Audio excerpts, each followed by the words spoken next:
It's Will Sean Podcast. The internet cried out for two more blowhards, and they courageously answered that call. Armed with the weapon of wit, each week they're joined by guests to discuss movies, television, pop culture, and anything else that's pissing them off. Take it away, boys.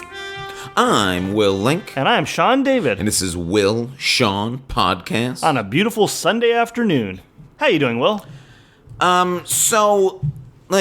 We've talked about this on the show before, like dating websites. Yeah. Like they're fucking nightmare. Yeah. You hate them, I hate them. I have decided to turn them all over. To whom? To a publicist friend of ours. And she's running your dating website? She is going to, I did this, I sent her all the stuff yesterday. She said she will be the publicist for love for me. The Lovelessist. No, that sounds terrible. No, that's like a new Kate Hudson romantic comedy. Yeah. Actually. Oh, shit. Should we cut this out? As soon as this is done, you go on WGA and you register that. Oh, my God. That's a publicist who can't manage her own love life becomes a publicist for others. Yeah. And then what if she falls in love with a guy that she's helping her friend? Yeah. Okay. That's good. I like this. Yeah. Okay, well, and it all culminates in a press junket at the Four Seasons in Paris. This is gonna make 2 Valentine's days from now. This is gonna make $100 million. That's it. Well, so now I'm curious to see how this goes, because it's also, I realize... Now, when you say turn it over, do you mean she's just rewriting the profile, or will she actually be doing the swiping and the communicating? The swiping, the communicating, she's going to do everything. But will it be apparent to the person that they're speaking with an intermediary, or will they believe that they're speaking with you? They will believe they're speaking with me. So what you're saying is, in an effort to find love, you are going to start from a place of deception. Yes. I've tried honesty. Well, clearly that didn't work, so this is the only option available to you. But here's what's interesting about this. So she's going to do this, but at a certain point I have to take over. Yeah. But I think it's going to be interesting, because I think everyone speaks in such generalities that it's not going to matter. And I told her, I said, on the, you initiate the conversation, you send the follow-up. I said, on the third one, to secure the date, I will jump in and write. Because I'm going to be getting all the alerts. Can I be involved so I could just drop in a couple Make America Great Agains? Yeah, that's the exact reason why you're not going to be involved. This is okay, well, this is a fascinating This is going to be really interesting to see. See how this goes. I got 2... But what if she doesn't have the same tastes as you do? She knows what I like. Okay. All right, but if this works, I think you parlay this into a business or a film idea. I think so, too. So what's going on in the world of Will Sean Podcast? I don't know. What's going on? Didn't we just record a few days ago? Once again, everyone, make sure you get your tickets to Game of Thrones the musical with producer Stephen Brandon and co-starring Alex Lewis, our guest from last week. Make sure you are watching Legion on FX with Elia Reza. Oh, I forgot that she was on it. And I'm like, why are you plugging Legion? Yeah. But former guest Elia Reza is on it. And Dylan Brody has a new podcast. And I think there's some other former guests that are... Jake Weissman and Matt Ingebretson wrapped on season 1 of their upcoming show, Hampton DeVille. Yeah. Which will be airing, I think, on Comedy Central this year, so that's really exciting. I'm sure that's going to be a strange show. Well, I did see an Instagram that Jake posted of him in full old man makeup, which I believe will probably be for some, flash forward scene. So this should be, and it co-stars Lance Reddick, the guy from John Wick and the Wire. Yeah, and Fringe he was on too. Yes, so he's in the show as well. So this should be fascinating. Okay. And all the usual stuff. Please make sure that you are following us on Twitter, liking us on Facebook, giving a star rating, subscribing. And who is our sponsor this week? February, when all theatrical movies not named John Wick are total crap. That John Wick Chapter 2 is so good. If you haven't seen John Wick 2, just saying, why are you bothering listening to this podcast? Go see John Wick 2. The question is about John Wick 2. This time next year, we'll be talking about it on this episode. No, I feel like I think it's gonna be a 2-year break before we get the next one. Because they haven't announced anything about episode number 3 yet. So, on the show today, no guest. It's always your favorite when it's just us 2 assholes talking about the Oscars. We're gonna be making our picks. I don't know whether it's because I'm a little more distracted this year because, my life is busy. Well, now you're outsourcing big chunks of it, so it should free up some bandwidth. But I'm finding this year a trickier one to predict some of these categories. And we can talk about, I think I have some theories why that is, but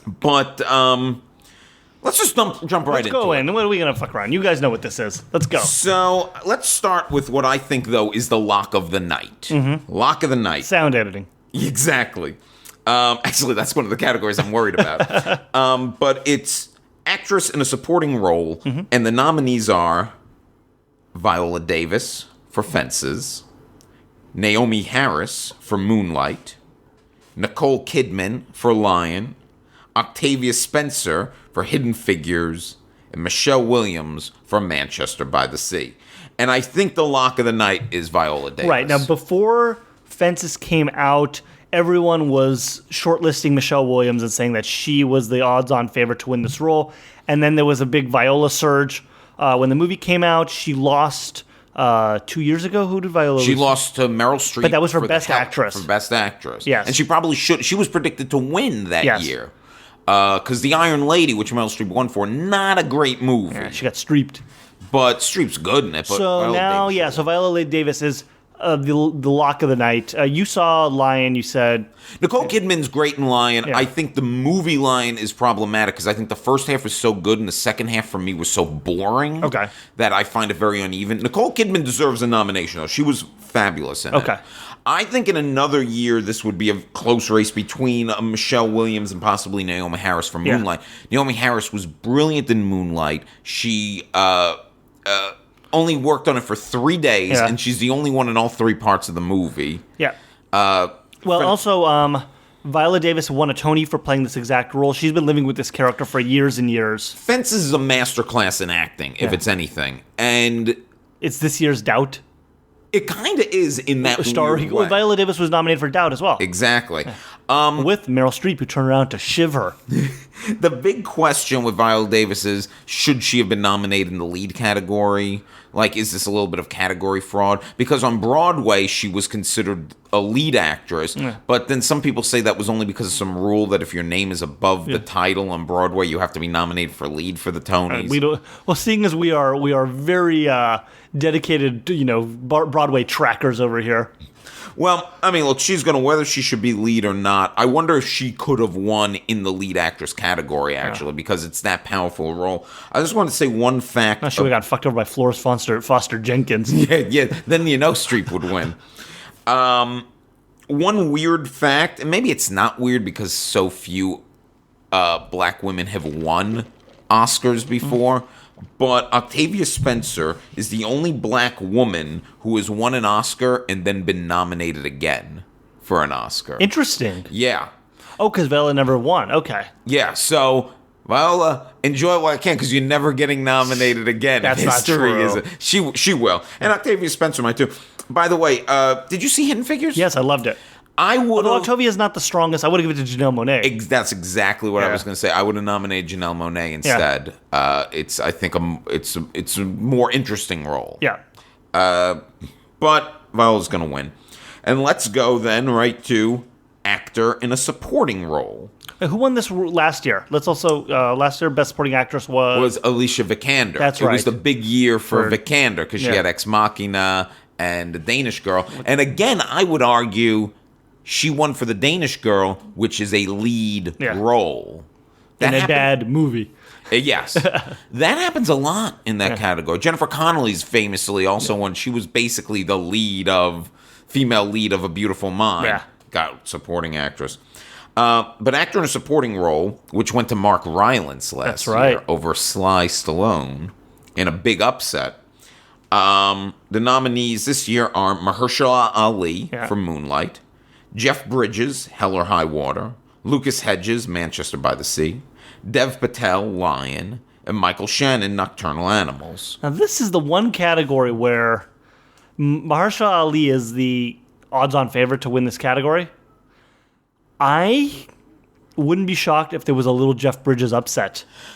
Some people are saying that, and this is a category, much like I said with last year. You've seen upsets over the years. Jim Broadbent winning for Iris is a big example of a weird upset. A movie that no one has seen except for me and you, probably. It's the kind of, and so this category produces upsets. Now, Hell or High Water came out in March, But it's now been January. July. Oh, but still early. Hey, but now it's been on demand. People got screeners, and I've been hearing a lot more people are finally discovering this movie. It's a fantastic movie. It got a nomination for best writing as well. Well deserved. Yes. Everything about getting a picture nominated. Great film. Yeah. One of the year's best. And Jeff Bridges does something. Both Mahershala Ali and Jeff Bridges are taking a familiar character, whether it's the neighborhood drug dealer or the grizzled, Texas Ranger on 5 minutes away from retirement, and turning it into something completely new and interesting. So, I will lean towards Mahershala Ali, but I wouldn't be shocked if Jeff Bridges. Is the problem that Jeff Bridges, though, as brilliant as he is in the movie, one, he's won an Oscar before for Crazy Heart, and two, it's the kind of role he can kind of do in his sleep at this point. As good as he is. Yeah. I mean, is that something that would be held against him? I mean, they keep giving it to Meryl Streep. Also, you know what I think sealed the deal for Mahershala Ali? Yeah. His SAG speech was fantastic, and I think it's the kind of thing people watch then and be like, we want to see this guy also, they saw him again. in Hidden Figures, so... And I think people want to make sure Moonlight doesn't go home empty-handed. Okay. I don't think they're as concerned about... So that's why I think Mahershala is going to win, but I think you're right. If anyone can beat him, it's Jeff Bridges, and if they call Jeff Bridges' name, I'll be surprised, but I won't be shocked. When they call Mark Rylance's name, you'll be very confused. That'll be... You're like, who is this guy? Like, if I heard, Dev Patel, I'd be completely shocked. Or Michael Shannon, who was great in Nocturnal Animals. But also, I feel like that's another role he could have done in his sleep. You have two actors nominated for playing Texas Rangers or whatever in this role. Big year for Texas. Yeah, big year. But I think we're both going with Mahershala. Yeah. Okay, let's go to some of the. You mentioned screenplay. Let's go to some of the screenplay nominees, and the nominees for adapted screenplay are Arrival, Fences, Hidden Figures, Lion, Moonlight. Again, I think they don't want Moonlight to go home empty-handed. They're going to want to give Barry Jenkins an award, and when we get to director, we'll talk why he's probably not going to win director. So I think they're giving it to Moonlight.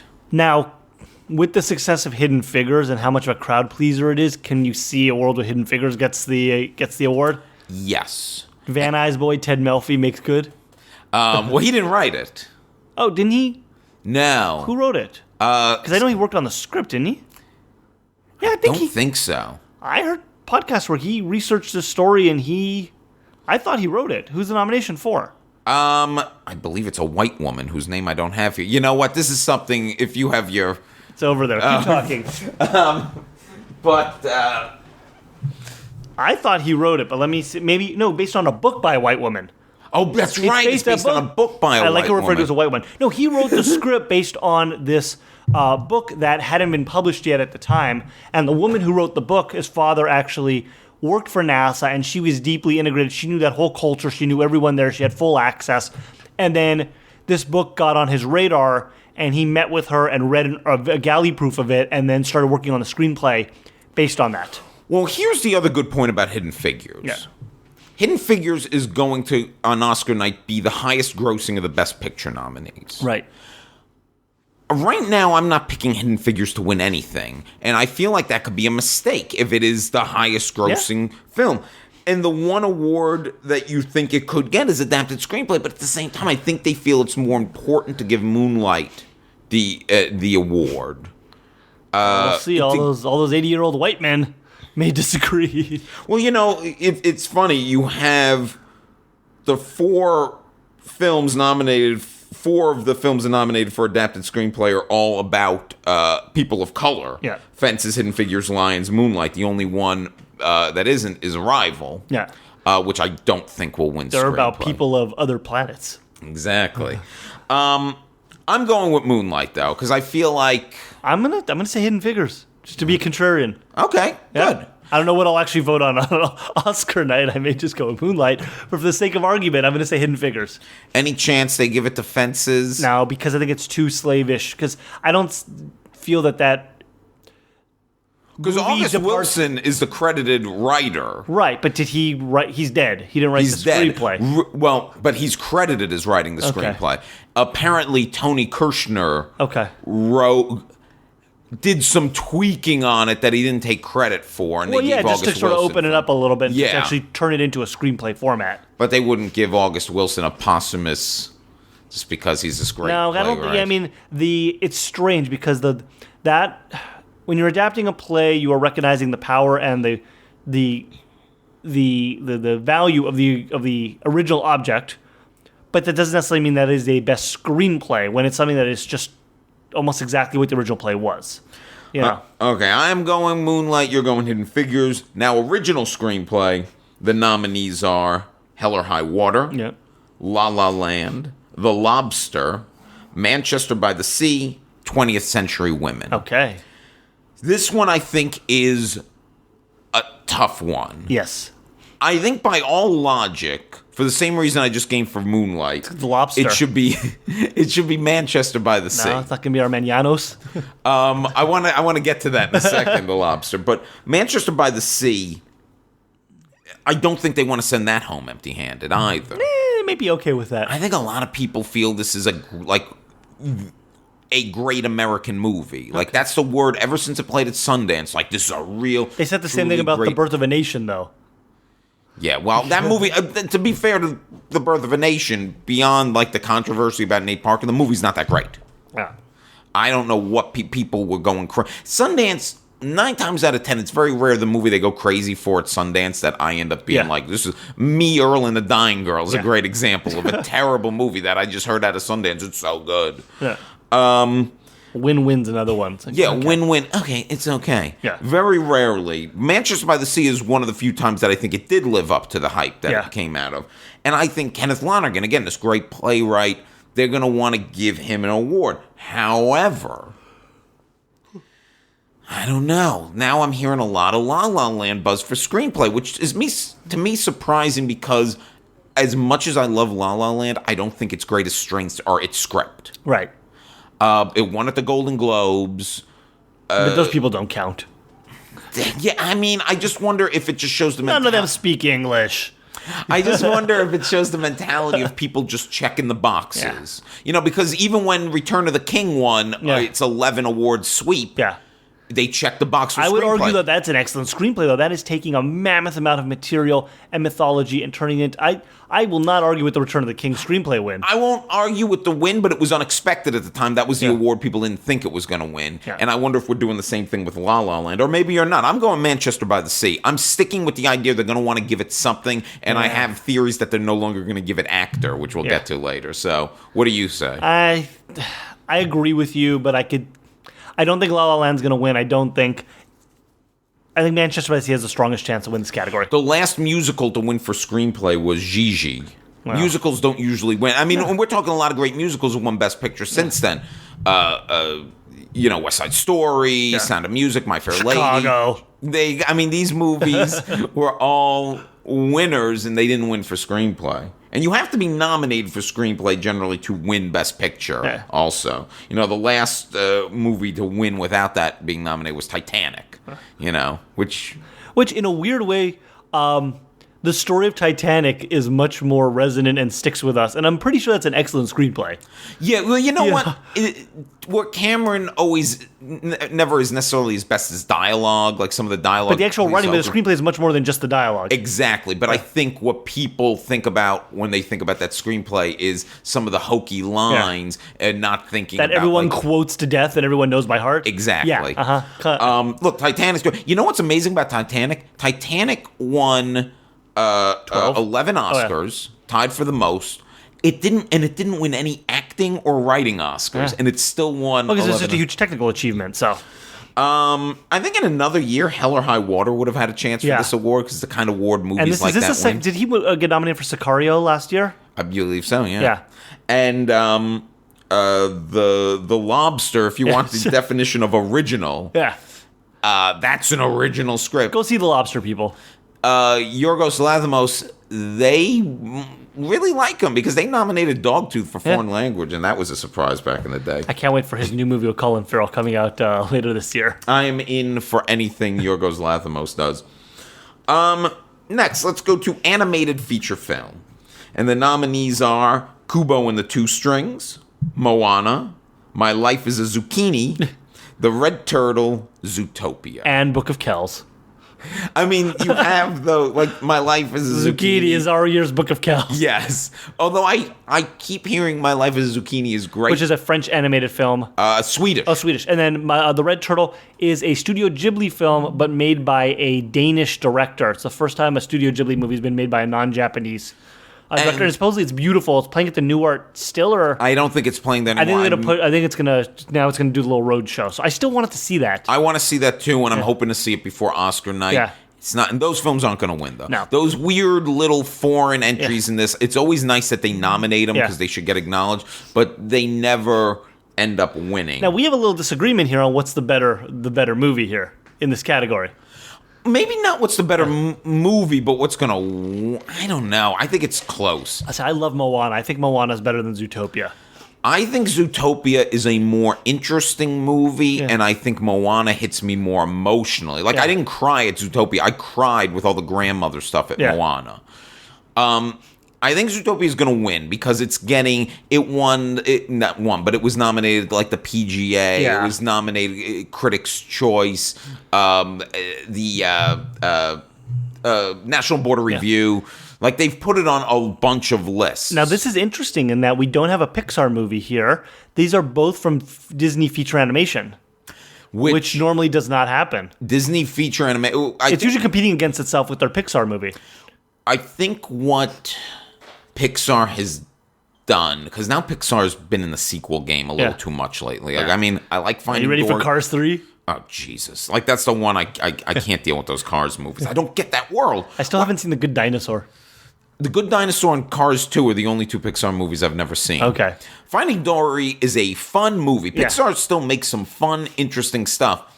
But I think they really forced Disney Animation to up their game. And Lasseter's gotten involved with Disney Animation as a whole. Because Disney Animation is not doing sequels. No, they're doing live action remakes of their beloved 1990s films. But I think Zootopia is going to win this award because it does have although it does get a little muddled, the more timely political message. I mean, that was a surprise. I didn't know I was going into a movie about racial profiling when I saw Zootopia. And Judy Hopps, the main character, is a great character. Yeah. Yeah. So do you think Zootopia is going to win? Or because I wouldn't be... I mean, again, I would be surprised. I wouldn't be... I think it will win, but I wish Moana would... I personally, I would have rooted for Moana more. Yeah. I felt Zootopia was a little too...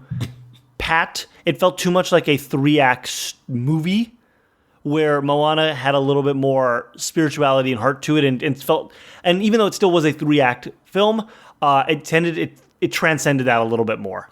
It felt a little bit more timeless than Zootopia. I feel like Zootopia, in a strange way, will look back on 10 years and it'll feel a little dated. You know what? I don't necessarily disagree with that. Yeah. I think Moana is a more timeless movie. It's no Brave, but come on. I wasn't big on Brave. Kubo and the Two Strings, which I heard is delightful, by Laika, who did Paranorman and Coraline, which I love. Yes. Coraline. Kubo and the Two Strings, I mean, that got a visual effects award. Could there be more love for that than we realize? Well, visual effects is different. Visual effects is all the people in that part of the industry, they have to go to this, they have to go to these round tables, or to these the symposium where each of the films that are considered for a nomination show a clip and they show a reel of the special effects, what kind of work went into the special effects of their movie. And apparently when they showed the Kubo of what they had actually done, this is the same way how Babe ended up getting nominated and winning. Once they put together the reel showing this is what we're doing, these are the technological boundaries we're pushing, the people in the special effects industry went, oh, these are special effects. But those people still vote overall. They do. So I'm wondering if there's more of a groundswell of support for Kubo. I don't know. I think it's, because when you look at the majority of the Academy, they're going to go Disney. Okay. Let's go to documentary feature. And I think this is an interesting category this year. The nominees are Fire at Sea, I Am Not Your Negro, Life Animated, OJ Made in America, and 13th. Yes. 4 of those films are directed by black people. Oh, yes, they are. So, and 3 of them deal with race in like in very different ways. Or race and social problems. Yeah. So, I don't think that's going to make any of these things cancel each other out. Right. This doesn't surprise me after Oscar So White last year that we have so many African American nominees, and even in categories like this. Well, the director of I'm Not Your Negro is Haitian. Yes. Yeah. Oh, yeah. Now, Raoul Peck. OJ Made in America, I think, is one of the most brilliant things. It's one of the best movies of the year, period. Yeah. I think that's going to be enough for it to win. However, there's been this backlash of isn't it just episodic TV? No, it's because it was. There's been a lot of pushback on this because it did air originally on ESPN, but it has been playing at movie theaters, and you can go and sit for 7.5 hours and watch the whole thing. They give you breaks during it. And Ezra Edelman, the director, conceived it as a movie. So he was talking about when he edited it, he just edited it as a straight feature film. And when 7.5 hour film. And then he submitted and they go, well, where do you want to put commercial breaks? I said, I don't know. I don't care. Let them figure it out. Not my problem. So it was conceived of as a movie that aired on television over consecutive nights. It's an amazing movie. The only knock against it is the length, and maybe that would deter voters from seeing it. But I could also imagine many voters just kind of go with the popular wave and just vote it anyway. Well, it's accessible. It's been around a while. People have also gotten a chance to. I could see people who have only I've only seen 2 parts of it, but it's brilliant. But that's enough. So I voted. Yeah, because it is brilliant from moment one. Yeah. It's one of the best documentaries I've ever seen. It's also one of the greatest rise and fall stories, since Citizen Kane. Yeah. In all honesty, 13th I think is a very interesting film, very powerful film by Ava DuVernay. Yeah. And Ava DuVernay is somebody that I think they like. It's a Netflix thing, so it's accessible. People can watch it.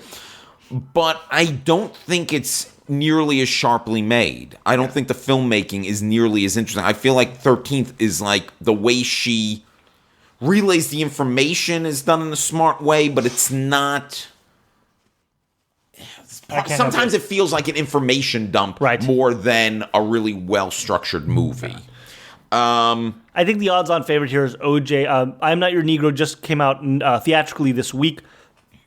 And it is essentially narrated. It's written, quote unquote, by James Baldwin, with Samuel Jackson reading it. And it's based on it's a combination. There's no talking heads. It's just, it's based on an unfinished work by James Baldwin. So using the text of that work juxtaposed against images of modern strife and Ferguson and, those sorts of events, and interspersed with actual media clips of appearances that James Baldwin made on radio and television during his career. And by the way, people, if you've never read any James Baldwin, go pick up some James Baldwin. Do yourself a favor. Okay. Foreign language film. Yes.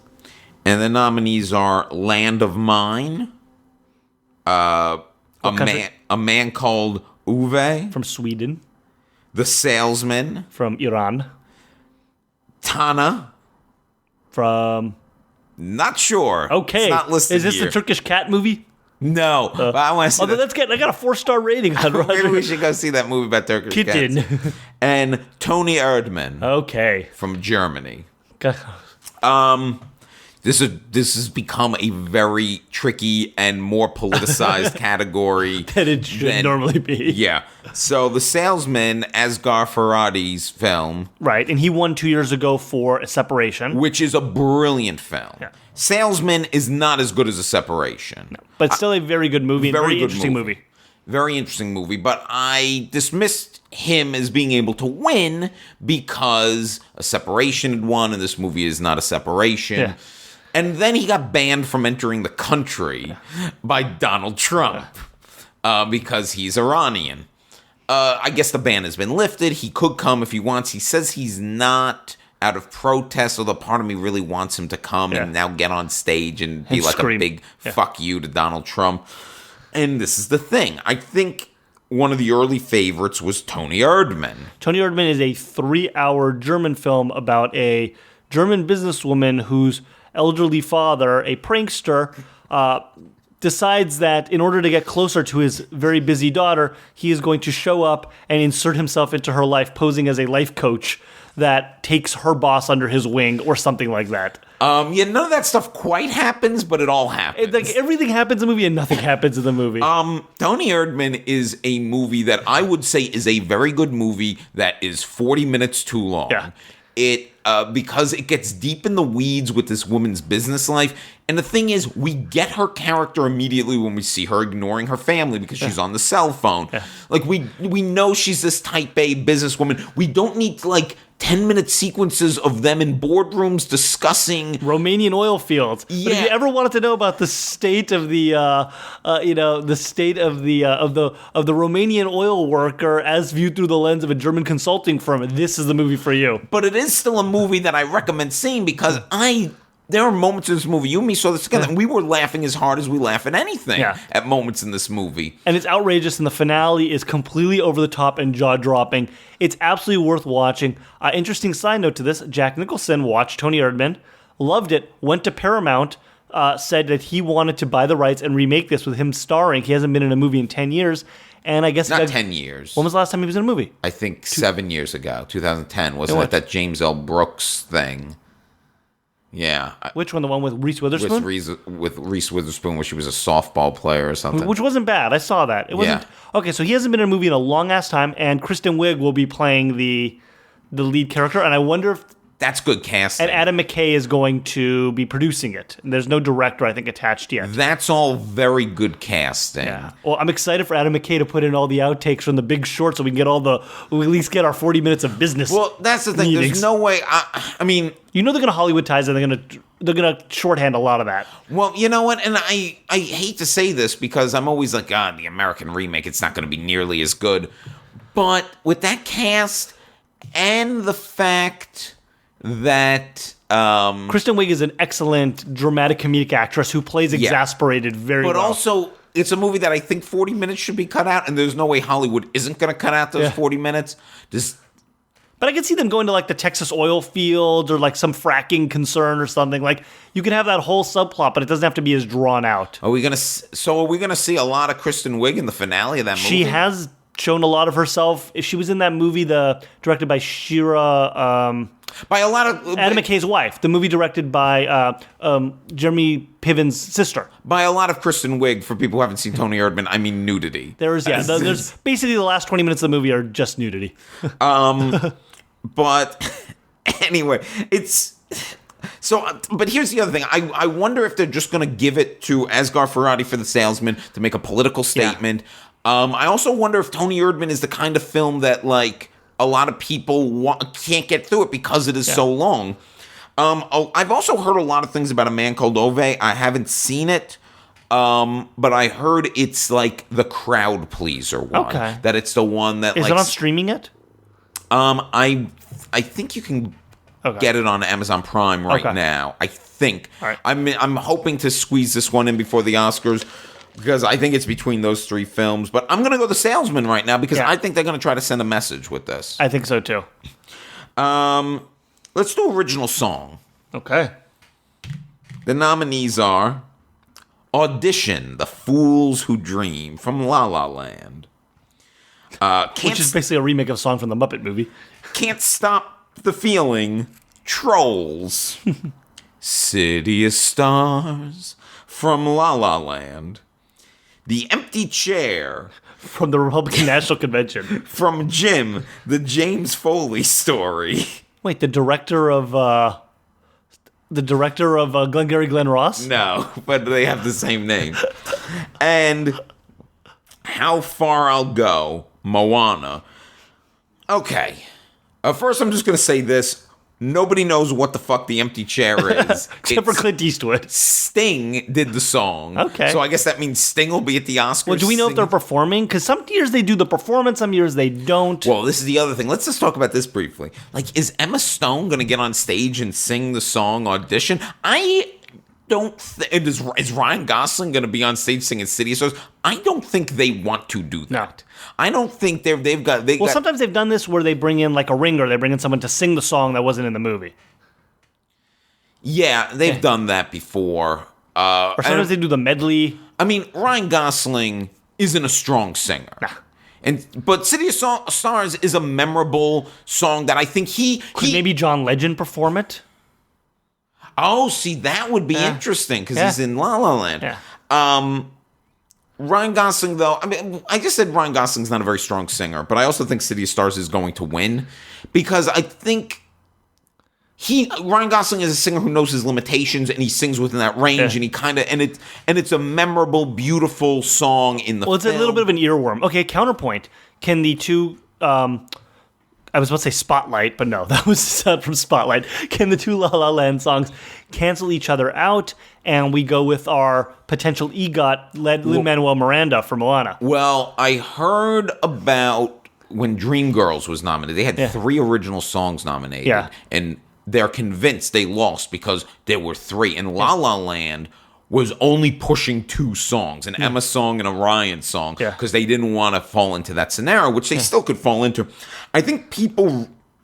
It's funny, Audition is like maybe the most important song in the film, and has the most meaning in the film. But it's not the best. It might be the best emotionally. Yeah, but it's not like this is a song you walk out of the theater humming. City of Stars is the one that does, like you said, it's an earworm. Yeah. I think people are gonna think it's crazy not to give La La the musical best song, and they're going to check off City of Stars because it is the earworm. However, Lin-Manuel Miranda is an Oscar away from an EGOT, and he couldn't get it with the. What did he get the Tony for? Lin-Manuel Miranda. Yeah, what did he get his? I'm sorry. His Emmy. His Emmy. I wasn't no, sure what did he get what did he get his Emmy for? I am not sure. Was it like a PBS Hamilton? It's one of those like nonsense awards. Yeah, it's one of those Emmys that they don't show on the telecast kind of thing. You know. He'll get a real Emmy one of these days. Not worried about Lin. Can't Stop the Feeling, song from Trolls.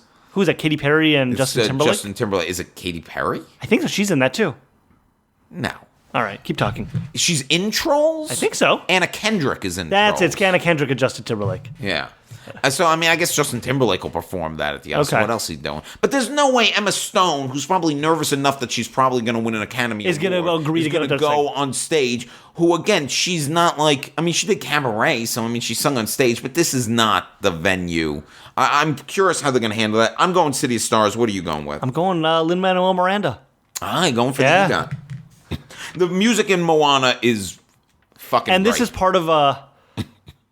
Well, are we getting into the top line categories here? I was going to do cinematography. Yeah, let's do this one quickly. It's always one of our favorite categories. Although this year I think it's tough because we don't have Lubitsky to kick around anymore. You don't have a Lubitsky. You don't have a Deakins. Not that Deakins ever wins. You don't have a Richardson. Although he may win, hopefully, Blade Runner 2049. Deakins. Yeah. The nominees are Arrival, La La Land, Lion, Moonlight, Silence. Again, I'll just say Bradford Young for Arrival is only the second black cinematographer ever nominated. What's he shooting now? He's working on. He's doing the new Han Solo movie. Yes. And I thought the cinematography of Arrival was great. Oh, it's beautiful, but it's interesting because that was the first Villeneuve movie that he didn't use Roger Deakins, so there was like it was just like a different look to the film than than his previous films. I think this is they're gonna check off La La Land again. I think so. I mean, I love the work. Linus Sandgren, who also did Whiplash with him. He did American Hustle and Joy. Oh, so he came from David. He came from David O. Russell. Okay, interesting because the style of those movies are so different. Yeah. I mean, I really love the work that Prieto did on Silence, the movie that I have issues with Silence as a movie, but it's beautiful and painterly, and it's gorgeously shot. And what was the other line? I don't know. I didn't see that. I wasn't overly impressed with the cinematography. And Moonlight, Moonlight has beautiful cinematography. Moonlight. Here's the thing about Moonlight. Moonlight is a very cheaply made film that they threw as much money as they can to make it look. It looks amazing. It looks amazing. Yeah. Like Moonlight, for a movie with such a low budget, getting so nominated for so many below the line awards, I think really says something. And it's got Barry Jenkins. All the people in this film that he worked with were all people he went to film school with 10 years ago, and because of this movie, they're all now Oscar nominated, and their careers have just like gone up to the next level. So, congratulations to everyone that worked on Moonlight. I think La La Land they're just gonna check the box on it. Yeah, I mean, just the beginning of that movie, just that whole The oneer on the freeway. Yeah, there's so many sequences that are either these beautiful one-shot sequences filmed at like Griffith Park with the sunset, or these like that opening sequence, which is clearly not one shot, but made to look like one shot pretty seamlessly. Yeah. La La Land's gonna win it. Yeah. Okay, now we're getting to some of the bigger ones here. Best actor in a leading role, and the nominees are Casey Affleck, Manchester by the Sea; Andrew Garfield, Hacksaw Ridge; Ryan Gosling, La La Land; Viggo Mortensen, Captain Fantastic; Denzel Washington, Fences.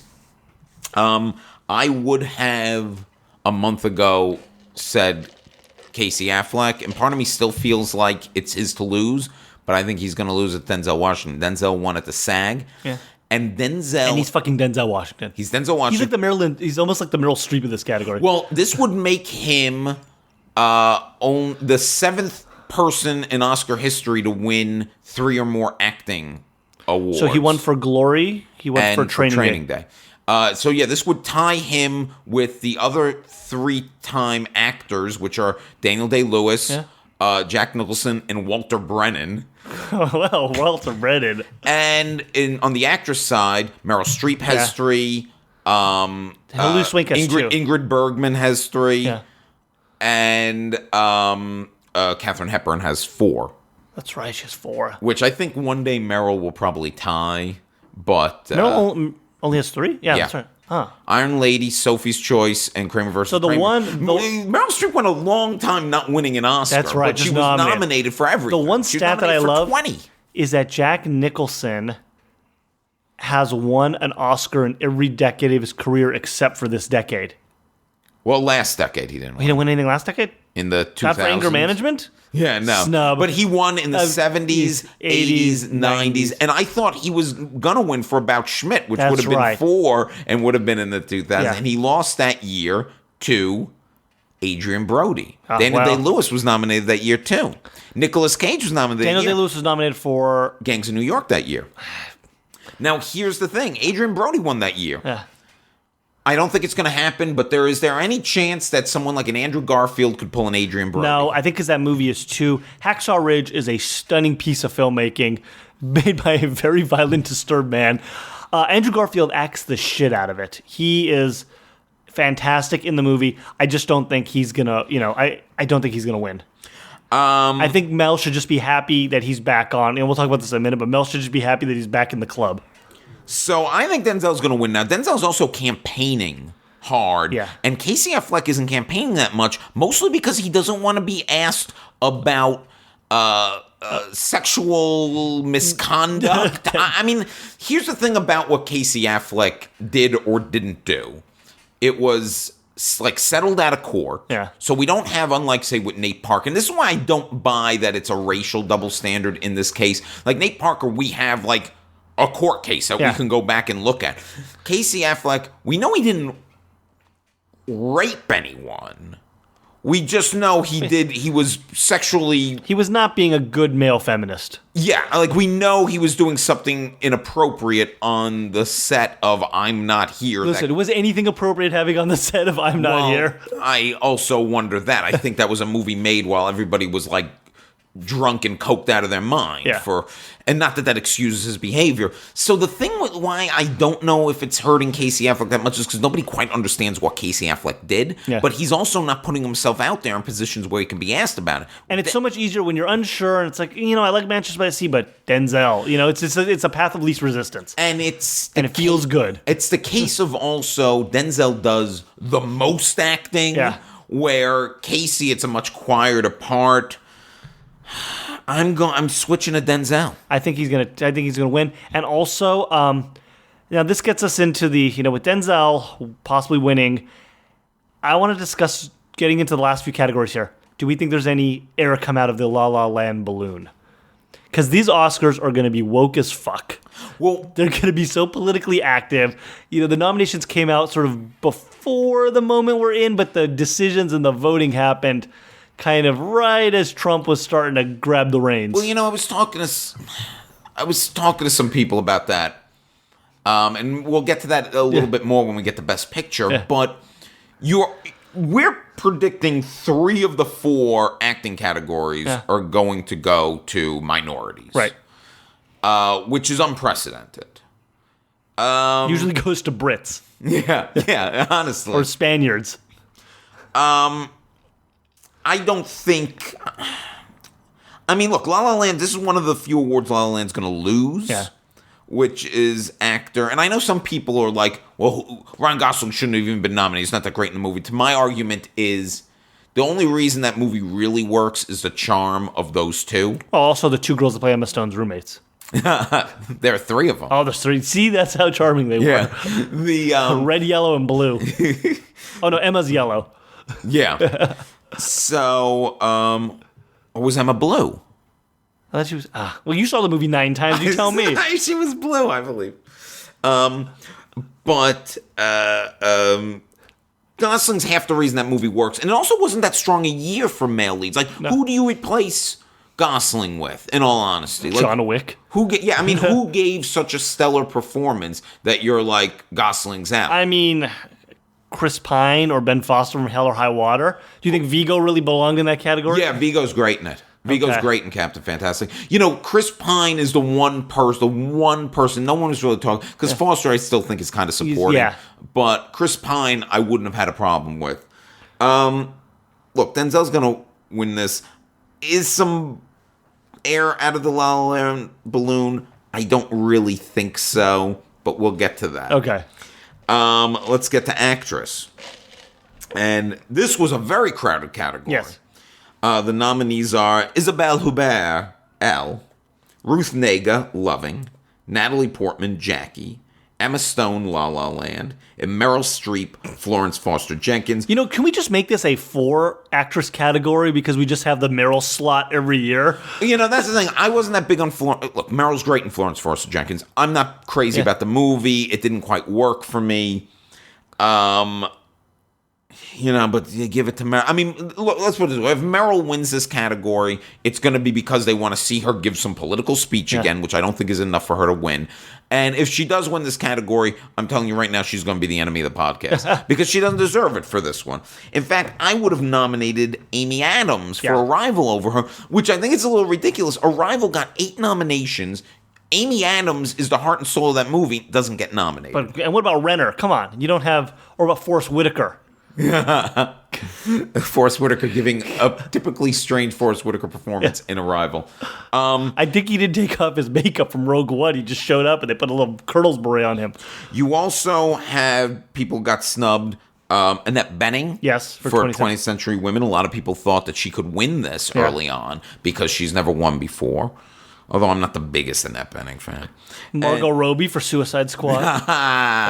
Not quite. And,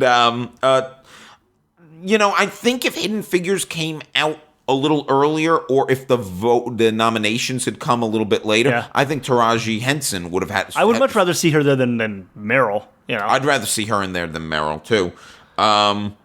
Ruth Negga is so brilliant in Loving, but it's too quiet a part. Yeah. And she's like new on the scene. Like basically she's just been on Agents of S.H.I.E.L.D. and Preacher.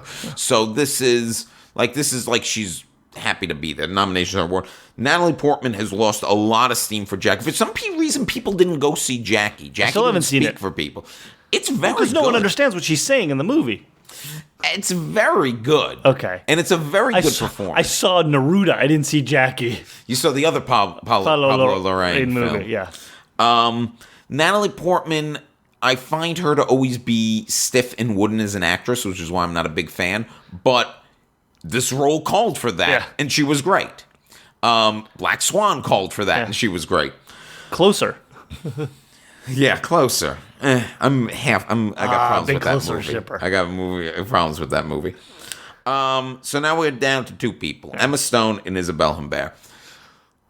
Isabelle Huppert, who's campaigning for this like crazy. She is basically the French Meryl Streep. She is amazing in this movie, Elle. And the movie does not work without her. Yeah. I mean, I know people would argue it doesn't work even with her, but she makes it completely watchable. It's a difficult film. Yeah. And she's playing a very complicated woman. And she is also... it to me was by far the best performance I've seen of anyone last year. I would love to see Isabelle Humbert win. But the opening scene of that movie is her being right. So once again, this is the easy choice versus the hard choice. Emma Stone is the easy choice in this category. The Elle opens with a very graphic rape scene, and I could see from a the lot point of view of a cat yes, watching. I could see, and it's not as weird as it sounds. I can imagine a lot of voters saying, "Okay, this Elle, let's check it out." They pop in the disc. 5 minutes in, they go, "Nope, I'm out." Yeah, that's Can't the do thing. this. I don't see people. And Isabelle Humbert, although she's this great classic, never nominated actress, much like Charlotte Rampling was last year, she's not like Julianne Moore, where they feel like, oh, she's such a great actress, we've never given it to her. Yeah. Because I know for a fact, lots of people who voted for Julianne Moore for Still Alice didn't watch Still Alice, but they were like, I forgot that was even a thing. I mean, it was a very under the radar movie, and it's an upsetting movie, and it's a great performance. Yeah. But it was a difficult movie. But people were like, "Well, Julianne Moore's Julianne Moore. Let's check it off." I don't think Isabelle Humbert has the same cachet. If she did, I could see them checking off as a lifetime achievement thing. So I gotta think they give it to more than the ingenue, the Emma Stone character, who, even though she does feel like she's just playing struggling actress, which Emma Stone, I guess, was at one point. If she wins, it's because of the scene with the song. Same way Anne Hathaway won because of a scene with the song. But she's great in La La Land. Emma Stone has brilliant comedic talent. And she's been brilliant for a long time. She's charming as fuck in everything she does. Yep. And, Emma Stone. Except for Spider-Man 3 or whatever the hell that Amazing Spider-Man. Just makes it semi-watchable. Semi. Her and Academy Award nominated actor Andrew Garfield. Do you think there's any way Emma Stone doesn't win? Yes. There could be a Couper upset. But are you predicting it? No, but I could see if she doesn't win, I wouldn't be shocked. It wouldn't be, Every year I do this to myself. Every year I'm like, nope, it's going to be Emmanuel Riva, and then Jennifer Lawrence wins. Or like it's going to be Viola Davis, and then Meryl Streep wins. Now the only counterpoint is we have the Marion Cotillard example, where she was a French actress, came out of nowhere to win Best Actress. Isabelle's not coming out of nowhere. And it was that was the Edith Piaf movie. It was far less. Edith Piaf wasn't running around making video games. Yeah, and yelling at her father. Yeah, like she wasn't doing the things Isabelle Humbert is doing in this movie. I mean, this is the year where I'm finally going to get smart and be like, no, I'm picking Emma Stone. There's going to be a La La Land juggernaut. I'm picking Emma Stone. And then guess what? Isabel's going to win. And I'll be emotionally happy, but annoyed that I lose my Oscar pool. It's going to be like... and I'm not going to be upset when Emma Stone wins because she's fucking great. Okay. Director. Let's move along here.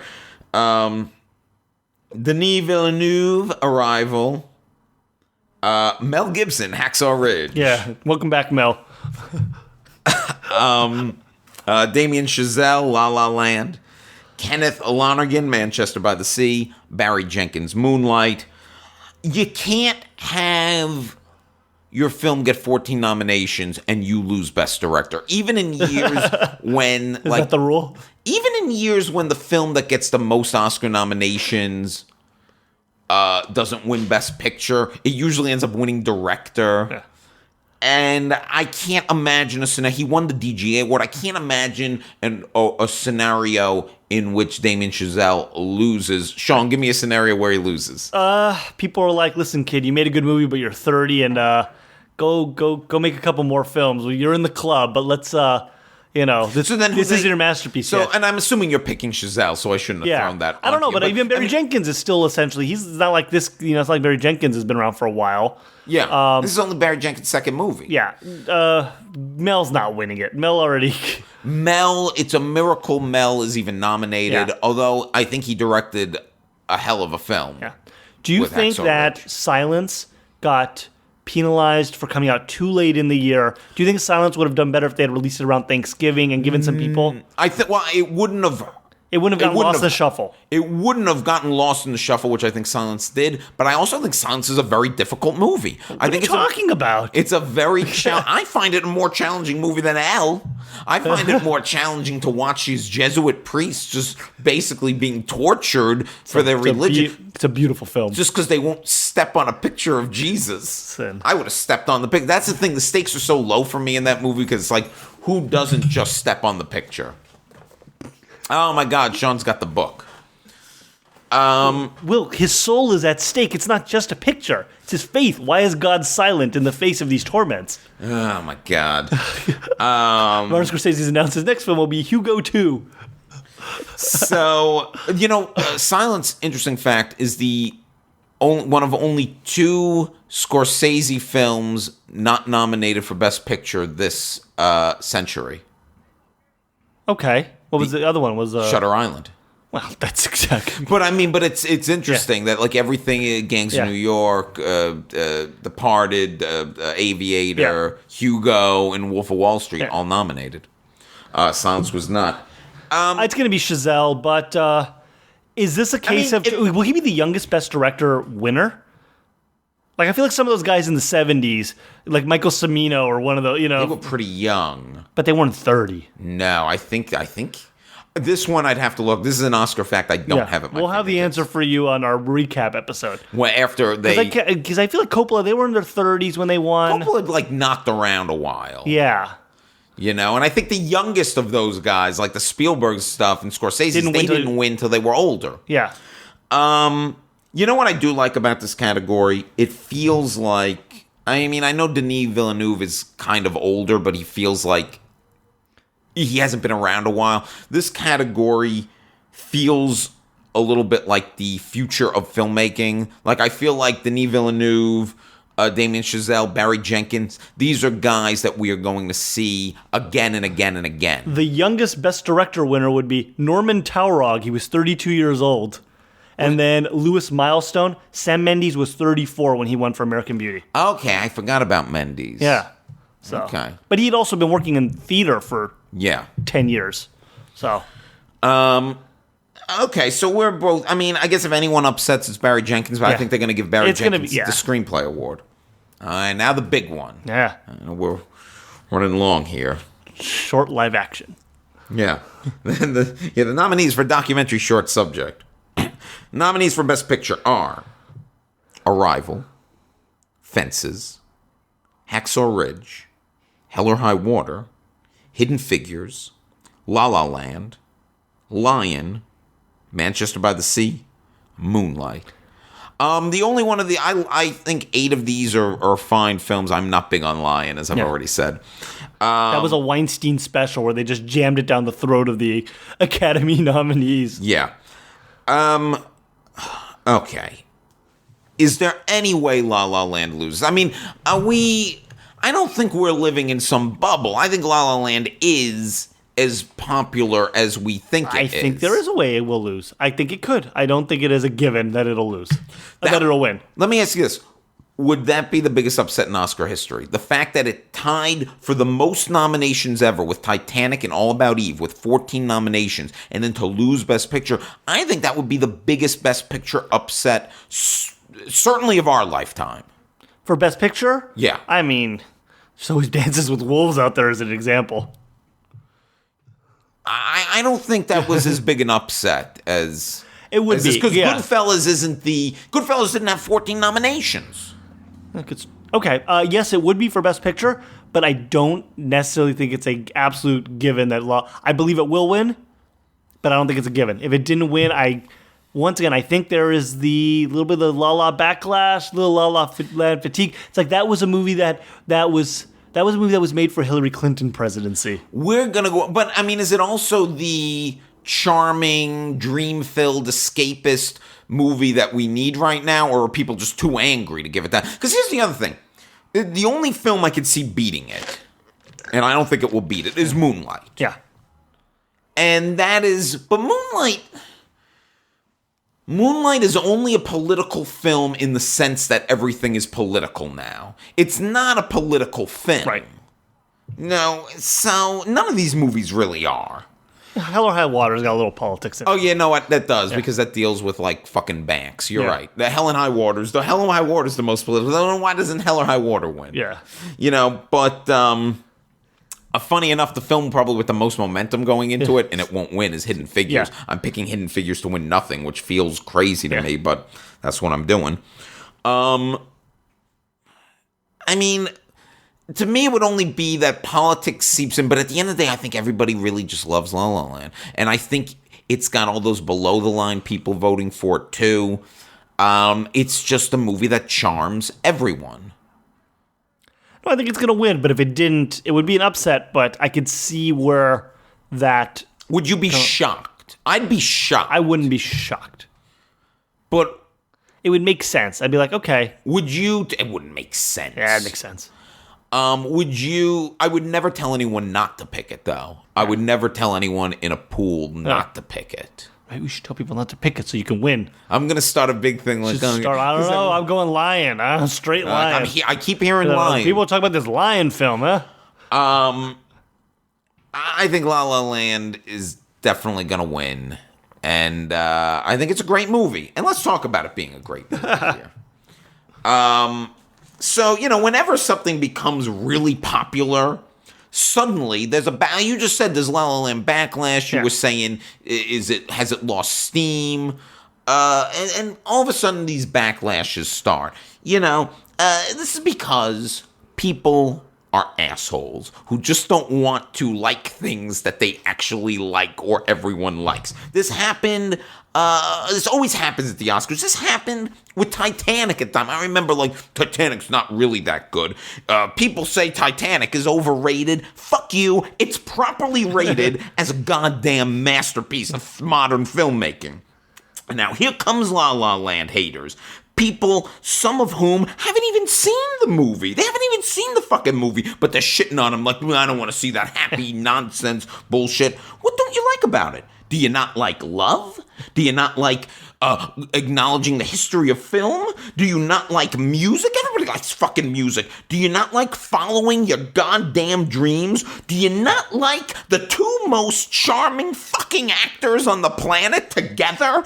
And that's why you, people who hate La La Land just because it's popular, or this week's enemy of the podcast, go fuck yourselves. It's a beautiful goddamn movie.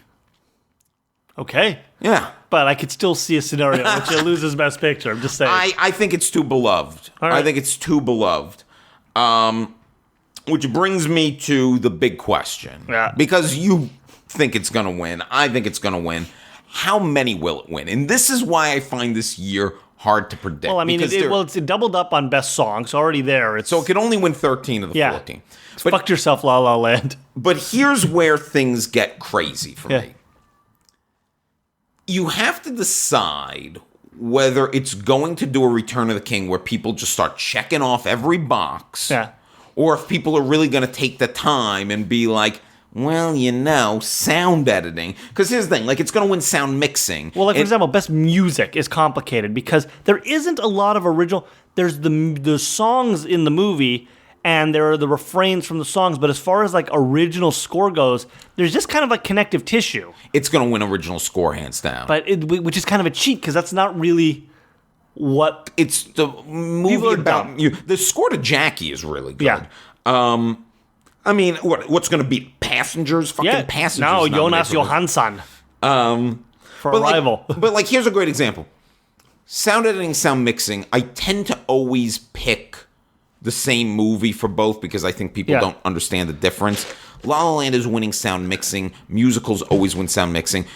But it shouldn't win sound editing. Yeah. That should go to something like Hacksaw Ridge, and it very well could. But do I just check off... Like, Hacksaw Ridge, by logic, should win something like sound editing. But do I just check off La La Land because I think everyone's going down the line? This is where things get crazy. What about film editing? I think it wins film editing. Yeah. I think it wins film editing. By the way, the first black woman is nominated for film editing, Joy McMillan for Moonlight. Yeah, she's not going to win either. No, she's not. And, you know, Best Pictures win editing quite a bit. There's like a weird correlation between them. That and the value of the Japanese yen against the U.S. dollar. Yeah. So you got to start looking at your Forex charts, people. There's the only film in recent history to not be nominated for editing and win Best Picture was Birdman, because there's like no editing in it. Which, ironically, is probably a highly edited movie. Yeah. And, but there's no, like, there are all these long one takes, and I think before that, Ordinary People. So, I mean, what does... Yeah, but it went to Raging Bull that year, so... I think the way we got to look at it is you have to kind of reverse engineer this thing, as you like to say. We have to look at what won't it win. Right. I don't think it's going to win screenplay. Or Best Actor. Or Best Actor. So now we got it down to 11, which is the record. So does it tie the record? I don't think it ties the record. So what does it lose in? Does it lose in sound editing? I think something's going to slip away from it. Does it lose in costume? Because contemporary films never win costume. What are the other costume options? Do we have a Queen something in there? We have Allied, Fantastic Beasts and Where to Find Them, Florence Foster Jenkins, and Jackie. Which I could see Jackie winning just because, It's so iconic. Yeah. But on the other hand, they're not designing the costumes, they're recreating costumes. They might get credit for that. Yeah. Fantastic Beasts was pretty good. You got a lot of films from like the 20s, 30s, 40s here. But I don't know. But you know what? You mentioned those dresses that the girls wear. That stands out in people's mind. And it is good costuming. It pops. It works. Oh, the way that Ryan Gosling wears that vest suit combo. Well, you know, it's like great hipster attire in La La Land. So this is where I'm getting a little confused in my picks. Like, do I just... I'm not going to help you here because I got money to win. I'm going to just keep confusing you. But do you just... I mean, what would you tell people? Do you just check off... Because I'm going with the idea of, even though it makes more sense for Jackie to win that, I check off La La Land for costume. I check off La La Land for production design, mostly for the last 15 minutes of that movie. Yeah. And the production design is great. But then again, you know, production design's a weird thing. It could go to something like Arrival. A lot of people are talking because the spaceship and the interior of that spaceship. Don't tell people what that movie's about. You know. So... I don't know. I think something will get away from it too. Yeah. But I think I'm going to But you know what? I don't think Oscar voters, you know, to your point, I don't think they sit there and go, hold on, 11's the most movies ever won. Do we want to make sure we give this? I don't think they're thinking that way. No, I don't think they think that way, but I think they're like, oh, La La Land's great. La La Land check, La La Land check, La La Land check. I mean, and here's the thing. I love La La Land, but I also don't think it's Ben-Hur, Titanic, and Return of the King. Yeah. I don't think it's as good as those films, which it will tie. But also, those movies are epics, and this is not an an epic of Silver Lake. That's the interesting thing about La La Land. It's only like what, a $20 million budget. Like it's a modestly budgeted film. To get this many nominations, I mean that alone is impressive. Yeah, and. Well, you know, Chazelle's next movie is going to be a remake of Return of the King. Yeah. His next movie is about Neil Armstrong, and Ryan Gosling's playing Neil Armstrong. Yeah, that seems weird to me. Okay. If it gets 10 nominations, though, it ties West Side Story for second most and most by a musical. And I could see it getting 10, but I think you're right. I think something's going to slip away from it, and I think that something could be costume design or sound editing, which might go to Hacksaw Ridge. There you go. Sound editing. Is there anything else you wanted to comment on before we go? No, I mean, you know, we always make the jokes about the little categories, but... Those are always so hard to pick. Yeah. Those, like, you almost just have to watch them and go with what you think or is just best. do a lot of reading of people who have watched them and just kind of try to get a consensus out of The White Helmets in the documentary short is about, like, fighting ISIS and stuff like that. Okay, so there you go. That could win. And you know the rule of thumb, always go Holocaust. Always go Holocaust, or with the animated short, go Animal. Yeah. There's Piper, the Pixar one about the cute little Piper. Which played before Finding Dory. Yeah. And I always tend to go with the Pixar one because I feel that most people have seen them. Yeah. Although, don't you have to have seen all of them to vote in this category as well? I don't think that's the case anymore. Oh, all right. It's a free. They've opened things up. Okay. And also, Best Picture is based on a preferential ballot now. Will, you are forgetting the one last crucial thing here: Russian influence on the election voting process. The Russians got it out for La La Land. The Russians, we're going to get the emails of the Academy president's going to drop. Look, it's been a year of upsets. You know, and that's the other thing too. I mean, look at what just happened in the Super Bowl. just because something is statistically favored to win does not necessarily mean it would win. And if this was a upset Academy Awards, it would fit squarely in the pattern that has been set for us over the last year. We got the Cubs winning the World Series. We got the Cavaliers coming down from 3-1. We got the Trump Patriots. It would fit into a pattern.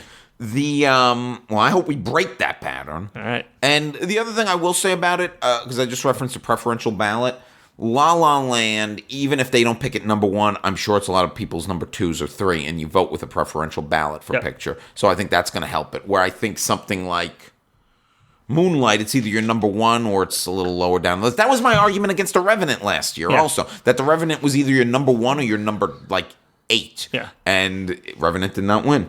All right, Sean, plug away. What? Yes, me. Sorry, it's weird not having a guest here. You can find me on all forms. Sorry for just the deer in the headlights there. I was thrown. You can find me at all forms of social media at the Sean David. So do so. And you can follow me on Twitter at The Real Will Link. Next week on the show, we're going to have No, wait. I'm trying to think when we're dropping this episode. Yes, next week on the show, we're going to have Jonathan Bradley Welch, who he's been on because he runs very funny storytelling shows, like a very special episode. No more. He's given it all up to be part of the resistance. Okay. He's started a podcast a political podcast called The Big Blue To Do. So we're going to talk to him about that because he was so outraged by the election, and he was a big Hillary supporter. So we're going to talk to him about that new podcast. And then the week after that is going to be the episode where it'll be a few days late, but we talk about the actual Oscar ceremony. Very excited for that. Who's we having on that episode? I've got some feelers out. There's a chance we might bring back somebody who we recently had on if I can't get some other people to come on. But there'll be someone here. There'll be somebody here. Excellent. And then after that, we're taking a little hiatus. For a few reasons. We're going on sabbatical. We're taking a little spring break. A little early spring break. So, for the Will Sean Podcast, I'm Sean David. I'm Will Link. And we'll see you at the Oscars. See you there.